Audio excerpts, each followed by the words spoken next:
This is Lead Time. Welcome to Lead Time. Tim Ahlman here. I pray the joy of the Lord is your strength. Jack is doing something else today as I get the opportunity to hang out with Coach Chance Childers. And Coach has been serving at Concordia Ann Arbor for, over 10 years now. He came on as the associate head coach for the football program for 5 years, director of enrollment at CUAA for 2 years, and then has been in athletic recruitment, bringing kids there to hear about Jesus and to be mobilized, sent out into the world to be the light of Christ. Most recently, this last year, he's coached the defensive line, and he's still actually recruiting as the athletic program there at CUAA has one more year, about 6-7 months now for that program. I've been blessed to have a lot of conversations about the Concordia Ann Arbor struggles, and today's going to be hopefully a little bit of a different. We'll talk about some struggles to be sure, but a little different tone. My dad, a little backstory is my dad went to a school that was closed. He was a Johnny, St. John's, back in the day when we had a number of different 2-year kind of associate degree institutions. And Lutherans have been in education for a long time, and institutions come and unfortunately sometimes they go, but it's about the people that they changed. I've heard, some may say that we are anti-institution. Nothing could be further from the truth. We love all of our schools, our seminaries. We're praying for innovation and partnership with our schools and seminaries, but we love the people who have been shaped, and I'm one of them, by our seminaries. And before I turn it over to Coach Childers here, I'm having a number of different folks coming on here soon. Reverend Dr. Jameson Hardy will be a guest shortly here on Lead Time. He is the president, the head of the Concordia University system with kind of ecclesiastical theological oversight, and he's got a certain perspective that he's going to be sharing as we try to grow up. We try to listen, learn, love, and center ourselves in the LCMS around the mission of God to seek and save those who are lost through the means of grace, through word and sacrament. So it's a good day. I pray this conversation gives you a lot of joy and gratitude. Honestly, we're recording this right before Thanksgiving. That gratitude would be in our hearts for all the people as we think about Concordia University Ann Arbor, all the people who have been shaped and will continue to be light in the darkness because of Concordia Ann Arbor. So how you doing, Coach? What a joy to be with you today. Thank you much, Tim. It's been a blessing, and I think that every time we've stood up, whether it was at visit days or town halls that we've had or anything else, it's really been about singing the praises of the people and kind of the mission and the work and the leadership and just the togetherness that we've had on that campus. And I just kind of thought like, wow, you know what? We've got a special group of men and women who get to serve families and kids, and just want to get that out there. Yeah, absolutely. So before we get into some, CUAA specific things, you and I are coaches, football coaches. I think football is of all sports. Now it is, parents make some choices, don't want our kids to get concussions, etc. And I get that. But football brings more personalities, sizes, and shapes of young men together. You've got a larger football normally has a larger coaching staff, so you've got these kind of varying, probably heavy personalities trying to make it work. And I've just seen so much love and joy and growth, especially for young student athletes, grow out of coaching high school football. And I'm sure you've seen the same. What is it that is so special about the game of football, especially in shaping the next generation of Jesus followers, Coach? Yeah, no, that's an awesome question. I can talk a cat off a fish cart. You get me going on something like this, brother. But I will tell you, one, I think I love the strategy and the teamwork of it. Jesus had a strategy and the teamwork to how he was going to go out and build the believers. And the other thing that I think is a huge quality that we try to, characteristic that we try to show as Christ-like is just being physically tough. you know, the fasting in the desert, carrying the cross on the cross. Like, you have to be physically tough, mentally strong to kind of do this. And one aspect that I've always tried to, instill in my guys is that, to me, it's a lot like the forgiveness. We wake up every day renewed, right? It's a new start. It's a clean start. And the great thing with football is, like, every 25, 30 seconds, depending on the tempo, you get that same shot every time. It's like, flush it and move on, right? Because if you carry that baggage with you, it's going to be there. And then you get into just the accountability and the development of men, and that they're working for something and for others that is way more important than that. And we tell our guys all the time, like, man, don't get it out of order. Right? Because for the rest of your life, you put Jesus first, and then your wife, and then your kid. Like, anytime you get that out of order and on how you're going to serve, like, you're going to see the ramifications of it, when those things get out of whack. And so for us, we just think it's an awesome correlation of life, of the Christian walk, and to then be able to do those things with really salt of the earth Christian men like Josh Schumacher and the Lonnie Priestes and all the Lutheran men I've gotten to serve with. I couldn't ask for a bigger blessing. Hey, it's so amazing. I get to be a chaplain at this kind of non-denominational school. You may have some Baptist or Reformed kind of teaching, but I've gotten the privilege of bringing Lutheran theology to kids, and it's a little undercover. I teach them the two kinds of righteousness, like, consistently. It's righteousness before Christ is by grace, and we talk. This is a little bit of law gospel, or gospel law kind of handles. In our relationship with God, it's gracetocracy, right? The gospel is the pool in which we live. But then as you go out into the world to love your neighbor based on the gifts that you have, or maybe you don't have, it's meritocracy, right? It's do your job. It's going to be, and there's guys that are going to be better than you. And do you want to work? Do you want to roll over? Do you want to give up? Or do you want to, like, push in and grow like it? And the cool thing about it is it's all Jesus. Like, our identity is secure. So football is not going to define you.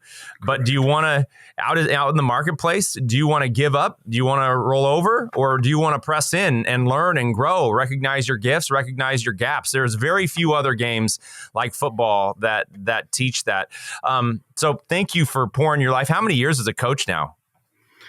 Well, I've been at Concordia for 12 and was coaching, high school and little junior football up here in Michigan for another 10, and at a Lutheran high school here in Michigan for 2, and even right out of college was coaching down in Houston, Texas, where my wife had her first call for a couple of years down there as well. Would you feel like God put a call on your life to be a coach? What did that sound like? Because when you've been doing it for that long, do you feel like, man, a major part of my calling is to coach young men, young women in sports? I was blessed, Tim, to have some really awesome men I got to play for and be mentored by. Coach Jim Brown, who was my head coach at Concordia. First time not the Jim Brown coach. There's a Jim Brown that played football. Not the Syracuse running back, but but cool. He is. It was first time that awesome.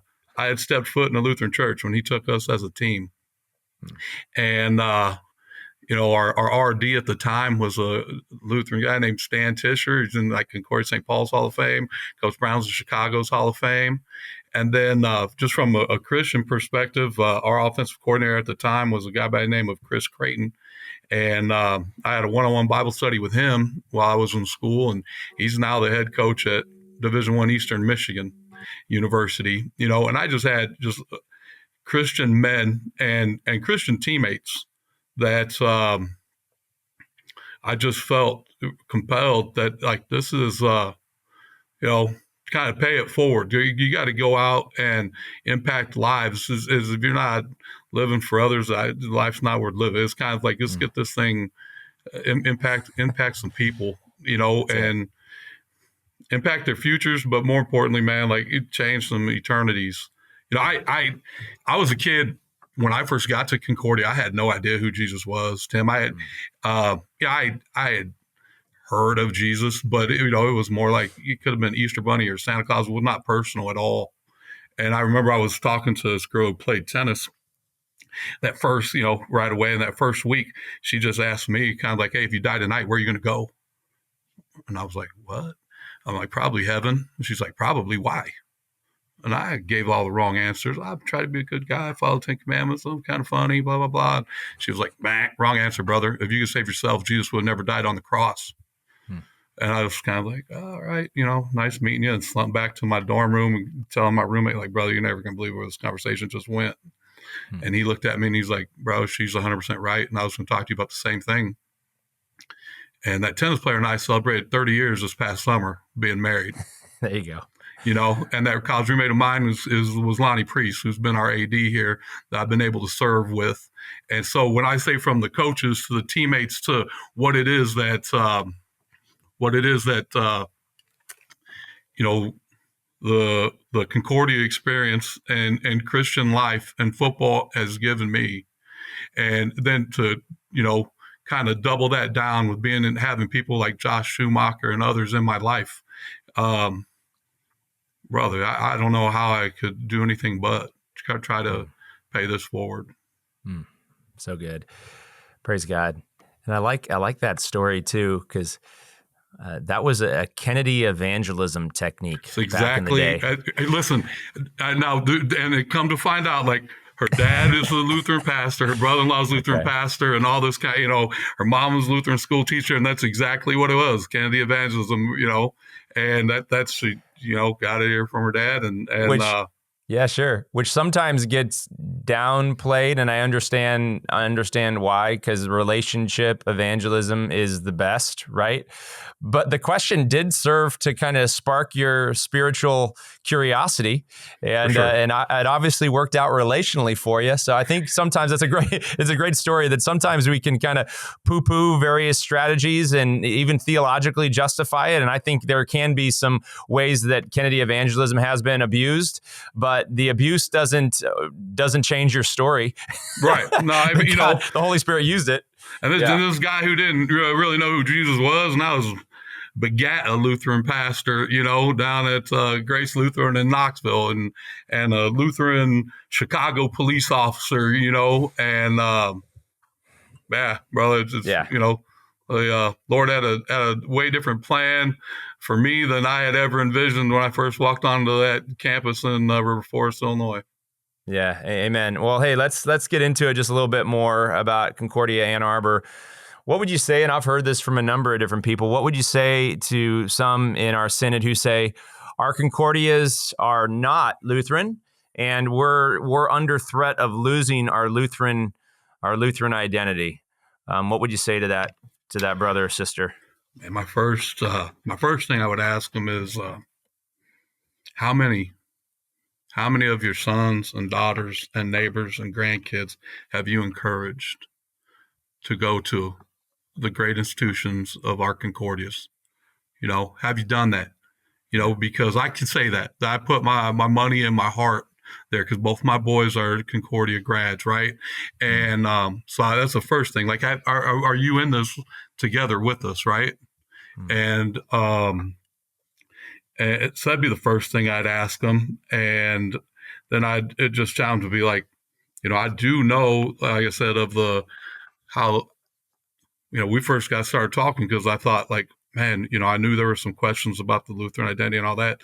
And if there's been a more Lutheran coaching staff on the planet than what it is that we've had here, I just don't think there is. I mean, between our full-time guys, there's like, I think 7 Lutheran pastors in our immediate families, from our fathers and father-in-laws and brother-in-laws and sons.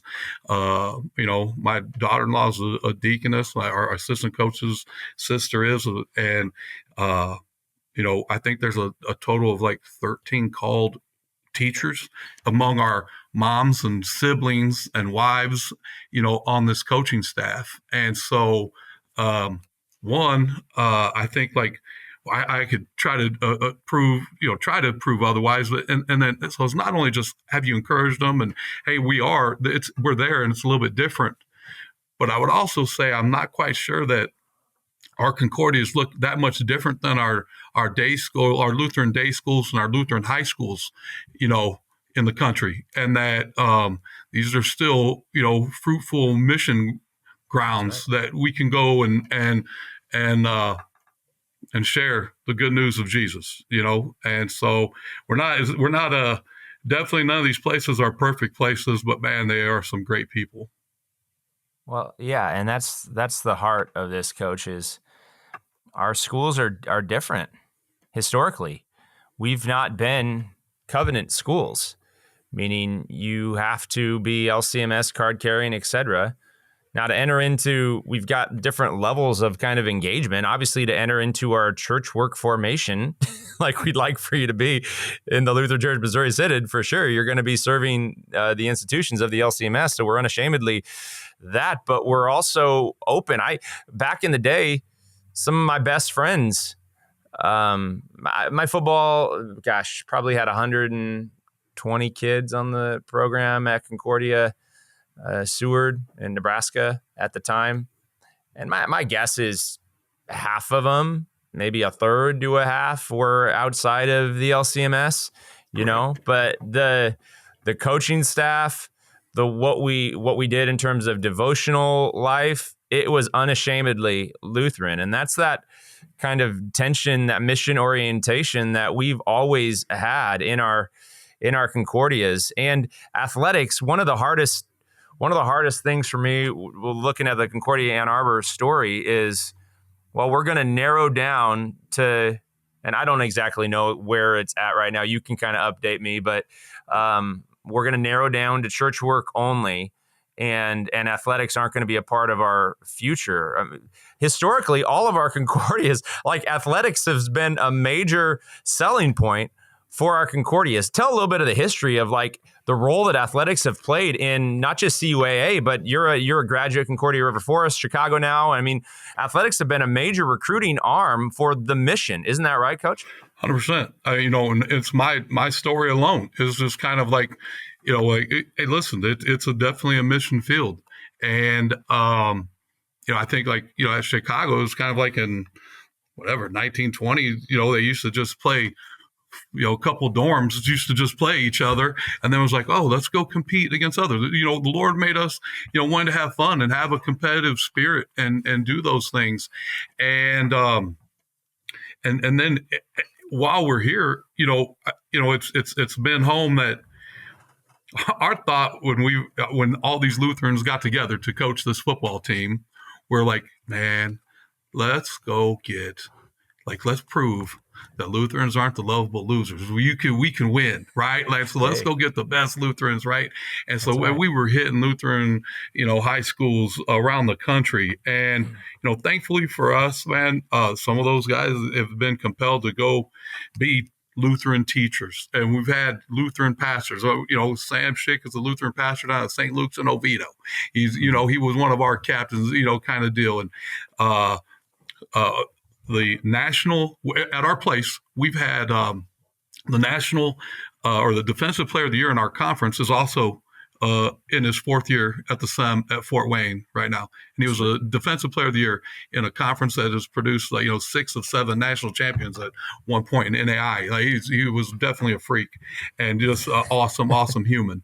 And, we've had 2 of the National Christian College defensive players of the year come through our place, and they're both Lutheran. One is actually coaching Division II football in South Carolina, where I could tell you, man, we have a list of kids that have gone on to coach college and high school at football around the country, kind of paying it forward, just like the mission and passion that I had. And then the other guy who won the National Christian College Defensive Player of the Year, Lutheran, is a nurse. And we need Lutheran teachers, coaches, pastors, nurses, police officers, all that kind of good stuff. And I think the role that it plays in there and in bringing these people together and those relationships, and that they can influence, we talk about the influence of coaches, but we've got to be able to recruit the right people, because your peers are as impactful on you as your coaches are. I referenced my college roommate and best friend Lonnie Priest having an impact on me.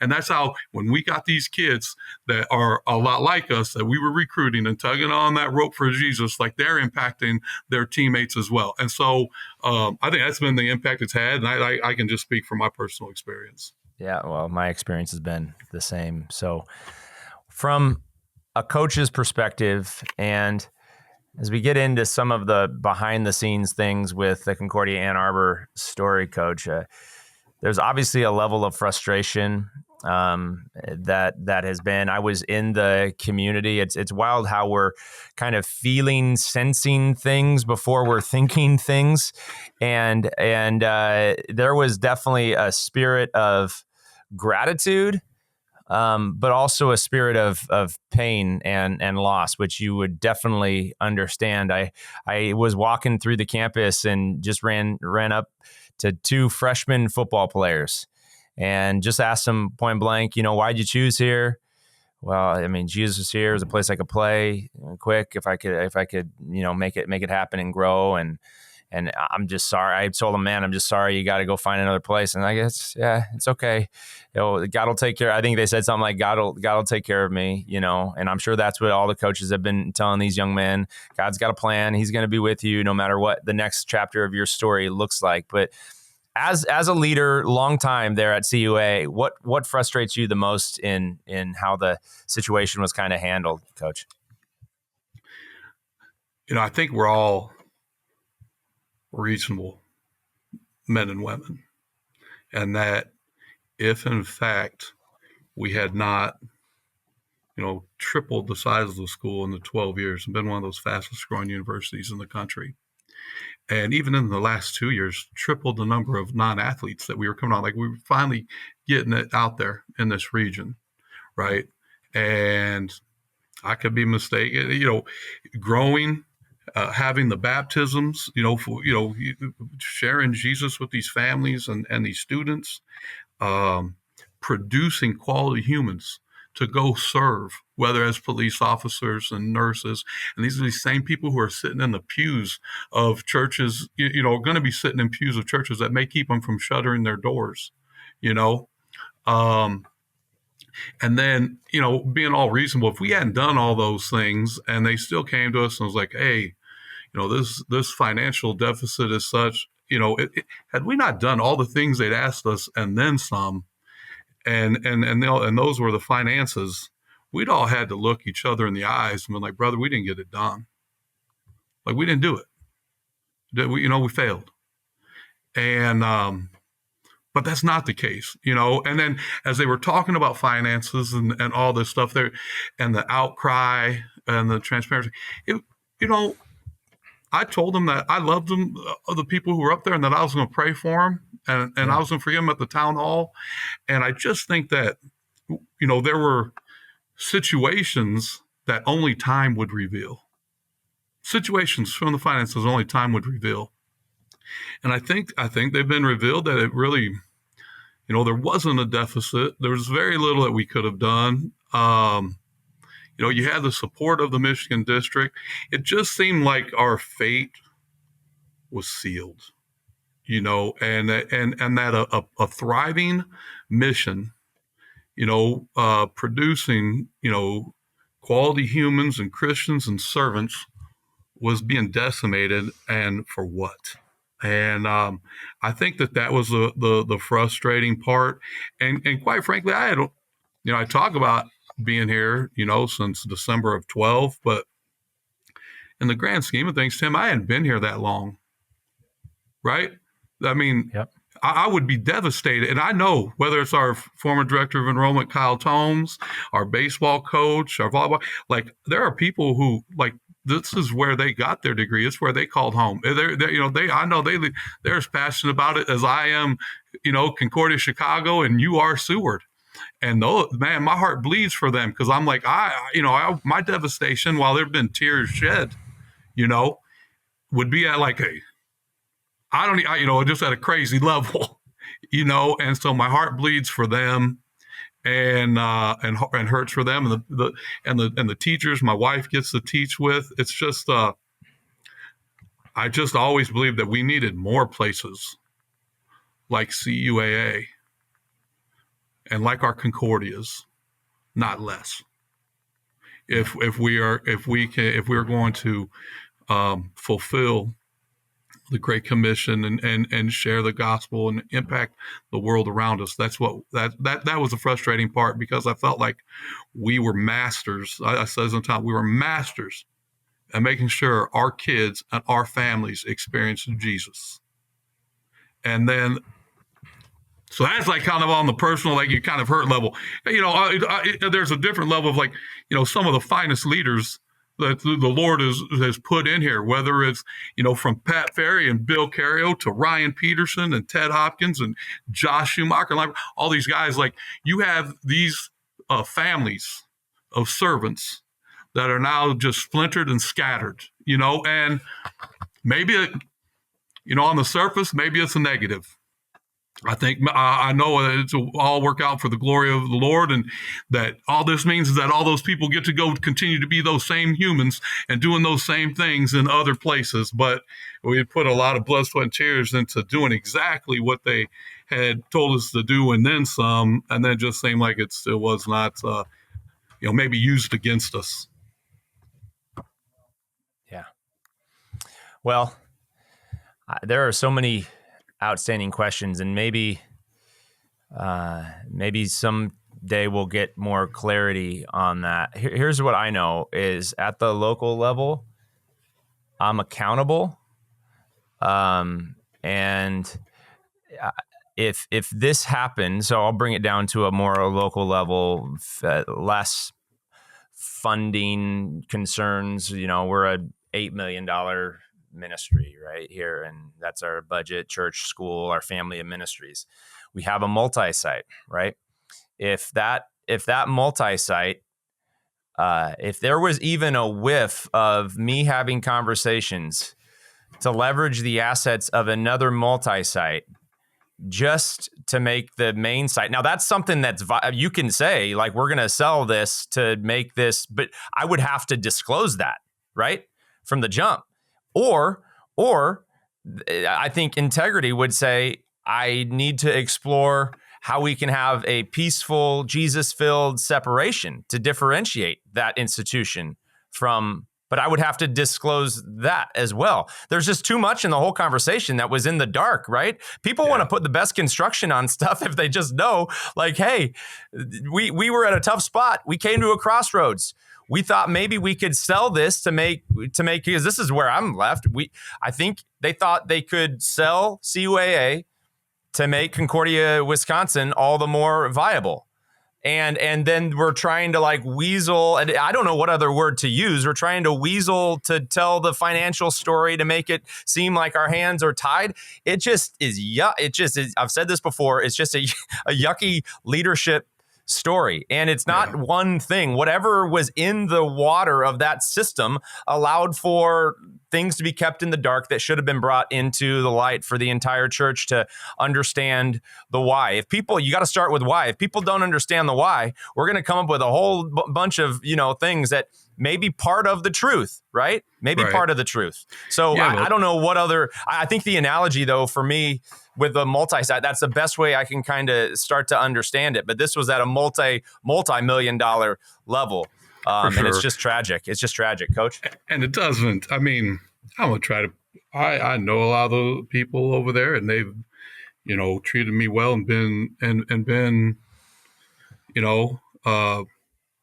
good people. And I know they love the Lord. They love Jesus. And, but like, it's not a good look when there are letters crafted trying to recruit our kids and offering them an extra $1,500 if they'll transfer. It's kind of like, what? And it's probably not a good look when, we're told at a town hall there's a $5 million deficit. And then there's a recording that gets leaked that it's 2.4. And then now there's, the stories that actually we're in the black. CUAA alone is in the black by like $50,000 through all of this.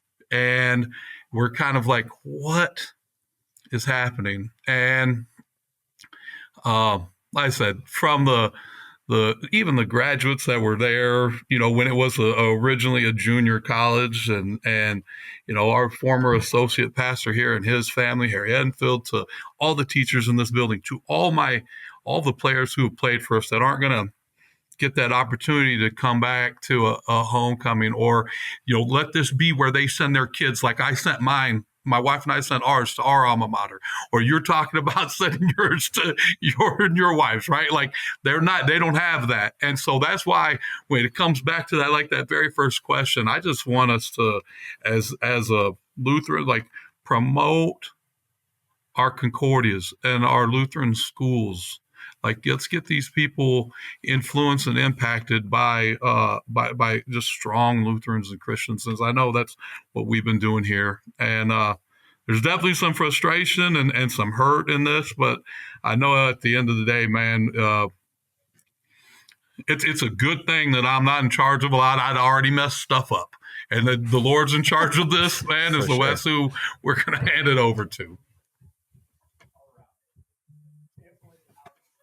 Hey, Coach, I think we froze up there just for a second. But sorry. For those that are wondering, it seems like the narrative has been slanted toward one side, meaning toward those that are hurt at Concordia Ann Arbor.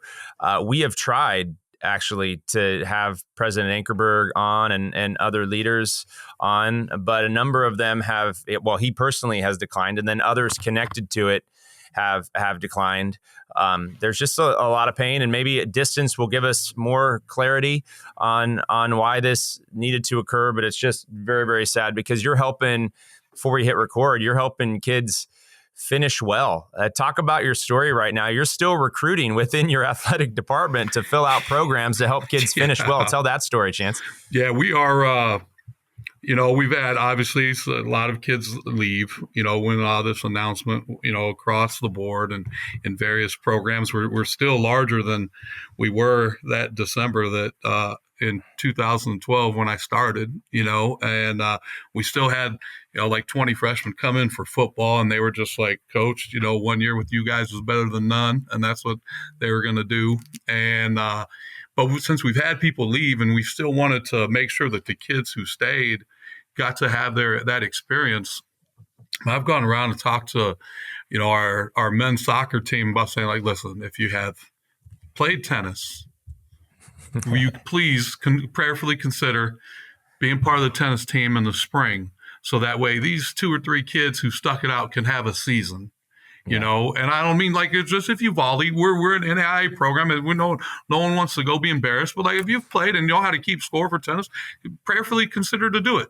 We've tried to instill in y'all a servant's heart. Go serve someone else by kind of doing this. And I know that I have a goddaughter that she's on our softball team, and she's a very athletic family. She's been a super athlete, and I just grabbed her and was like, honey, please pray about.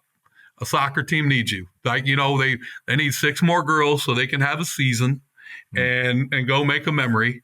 And I even went out and told all these kids, like, you don't know, like, maybe you're the computer science major, and this person on this team that, you don't know very well is a business major, and y'all can go make the next whatever, Twitter, something else. You don't know. Like, go build a relationship. Exactly. Maybe you're a teacher. Maybe you're going to go into education, and a girl or a guy on this team, their mom or dad's a superintendent in some school district, and pow, right? Like, you got a job. Like, you don't know what the Lord has in plan for you. Just have a servant's heart that we've tried to instill in y'all in every sport, and that's been a passed down to us from Ryan Peterson to Lonnie Priest to all of our coaches. Like, that's just how we've lived here. And so that's still been going on, and it'll still go on. Heck, I've been putting together all the Hall of Fame induction ceremonies and things that we've had as part of that athletic staff, putting those things together. So that's still honoring the people that, that they can still make memories, so that's still Coach. Going on here. And we're still, heck, our football program, every Friday night, we've had 25 guys in a Bible study every Friday night, whether we're at home or on the road. So whether it's being a servant's heart, whether it's competing, whether it's what it is you're going to do in the future, ultimately, like, sharing the gospel with these kids, that's been in the forefront of everything that we've done and that we're going to continue to do.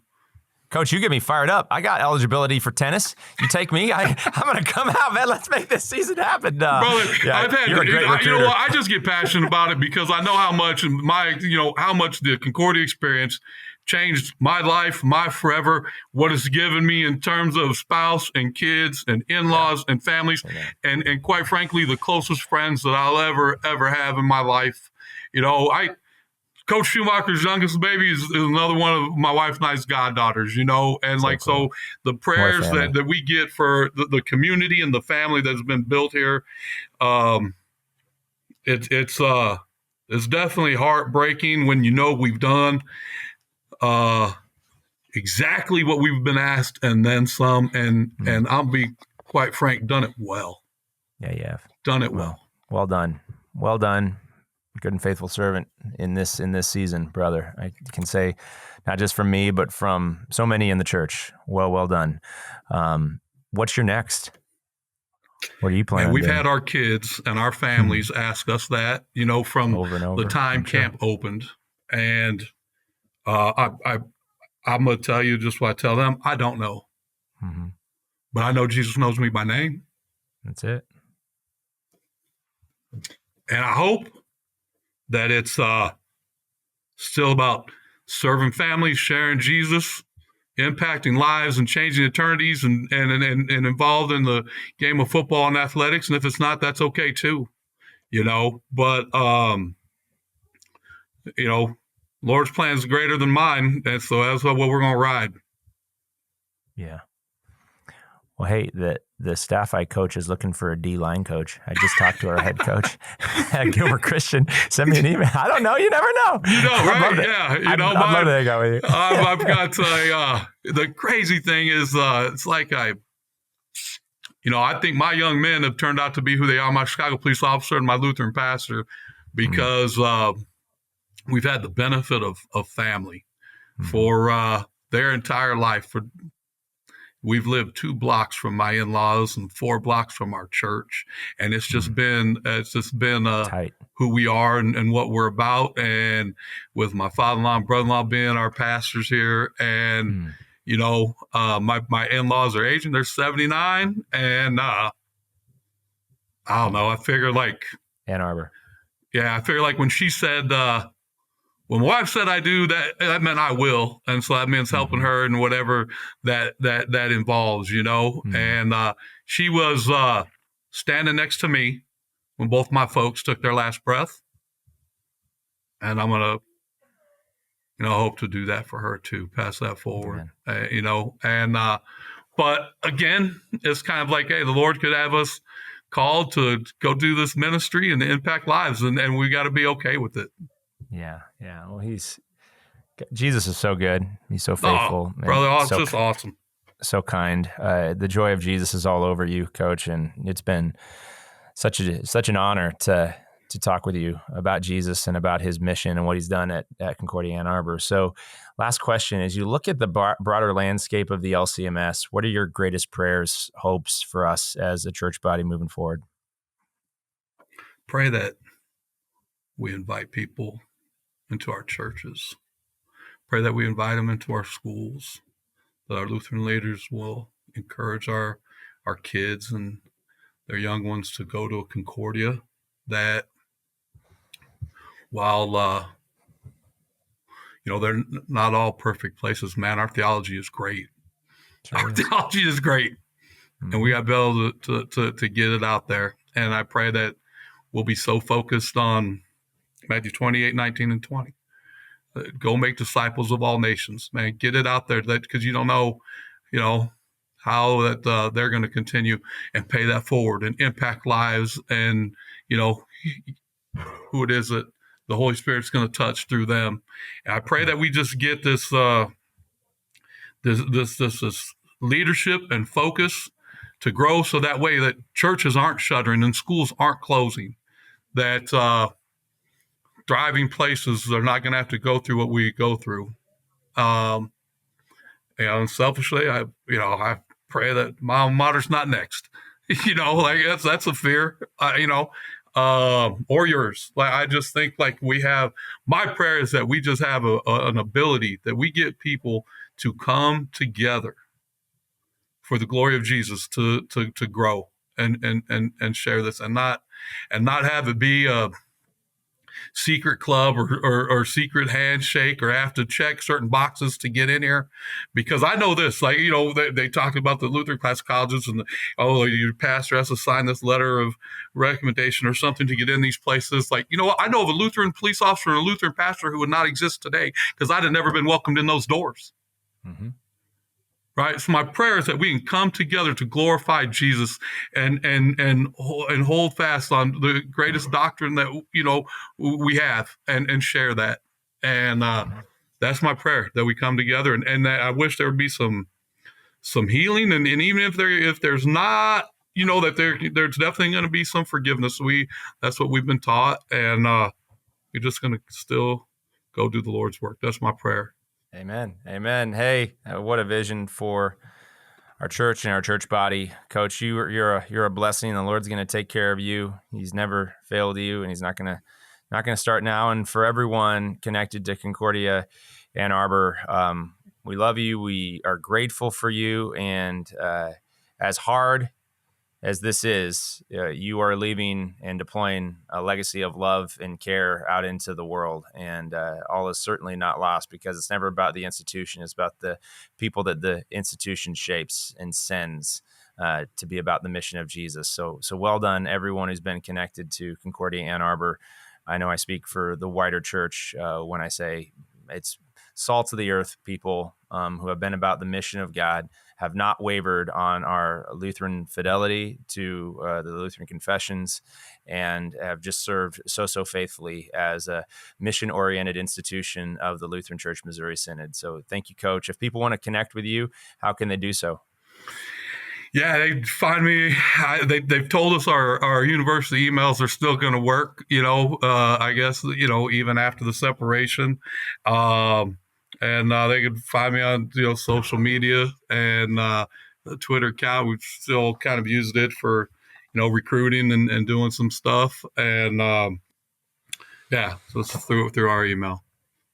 And I sometimes I get on so many podcasts, I don't ask is it Childers or Childers? I'm sorry if I messed it. It's Childers. Right. I messed it up. I'm sorry, bro. Childers, yeah. Bro, it's been messed up for 55 years. No one's ever got it right. It's spelled Childers, but it's Childers. But you're next good. Time, man, I'll get it. So, you're good. Coach Chance Childers, what an honor to be with you, and thank you for all you've done. This is Lead Time. Sharing is caring. Like, subscribe, comment wherever it is you take in these podcasts. Comments really actually do help move the mission forward, and I pray it's a tragic story that hopefully brings clarity and unity to our church body. And that's why we'll continue to have conversations with those who have a certain perspective and those who have a different perspective, so that we can grow up into Jesus, who is our head, our leader, our Lord, the lover of our souls. It's a good day. Go make it a great day. Thanks so much, Coach. What a joy.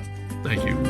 You've been listening to Lead Time, a podcast of the Unite Leadership Collective. The ULC's mission is to collaborate with the local church to discover, develop, and deploy leaders through biblical Lutheran doctrine and innovative methods. To partner with us in this gospel message, subscribe to our channel, then go to theuniteleadership.org to create your free login for exclusive material and resources, and then to explore ways in which you can sponsor an episode. Thanks for listening, and stay tuned for next week's episode.